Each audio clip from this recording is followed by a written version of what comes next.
So I've got a question for you. Is it right to believe that God would actually use plagues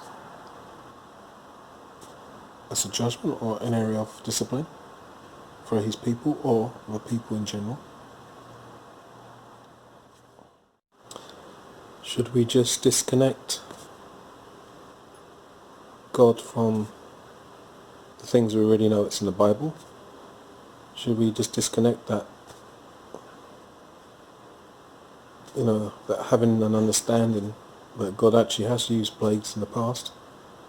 Is this right to do? Is it right for us to see what's happening in the world today for the coronavirus? And of course we talk grace, we talk love, we talk all the great attributes of God through Jesus Christ. But do we just ignore the Old Testament, the book of Numbers, where when they totally upset the Israelites, totally upset God,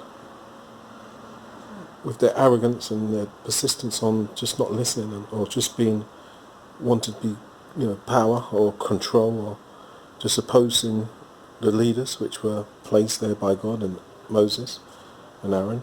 When the people rebelled and were disobedient, are we totally to forget that a plague would break out amongst the people and start wiping them out?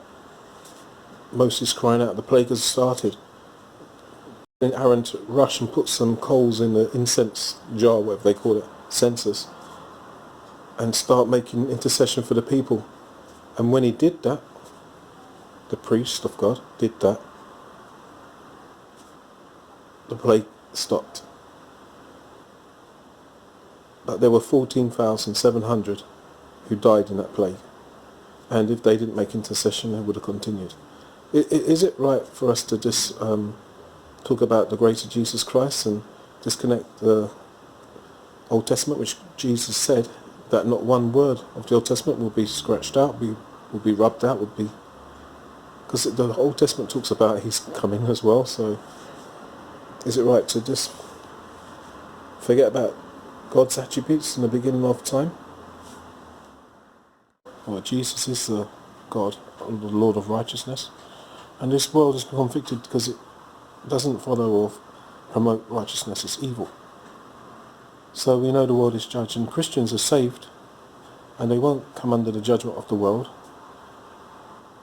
or any of those who choose not to serve God or acknowledge his name and his beauty for what he's created. It's his creation. We should acknowledge the author of it, surely.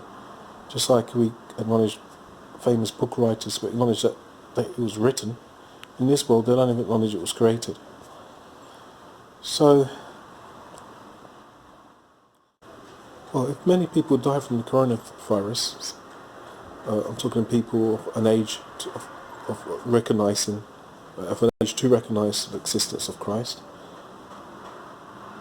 of mental stability to work out an easy equation that this world is God's world which he created, and not be blinded by this fact because of they're so full of their own personal sin, which leads to death. And from not repenting, they've chosen to just ignore God's attributes of creation, which is it's crying out before them. When you see the birds, the trees, the sky, just a routine of waking up in the morning. It's a blessing. It's something which is God made.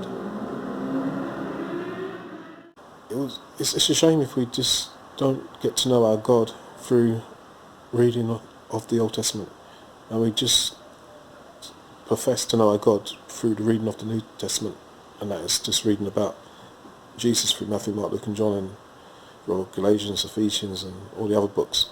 There's many books before that, and which express the deep characteristics of God. I don't want us to overlook that, and I want to take that into consideration when these things are happening around us, such as the corona. I think you need a full picture. I think you need to be open to reading things about God which you might find unpleasant because you don't understand them, or you might be biased and not quite understand why God's reacting a certain way, because you can't actually put yourself in his shoes at that particular time, when sometimes you find it actually works out good if you did. Some of the things we would react to would be a lot less than what God did in the Old Testament, guaranteed. We are not as patient as he is, in no way, form or manner, no way. So I know my brothers and sisters mean well by blaming the devil for this, that and the other, and I'm not looking for sympathy for the devil at all. But I'm more looking at, let's not portray just one side of the Godhead. There is the Father, as well as the Son, and there's the Holy Spirit. And they're all one.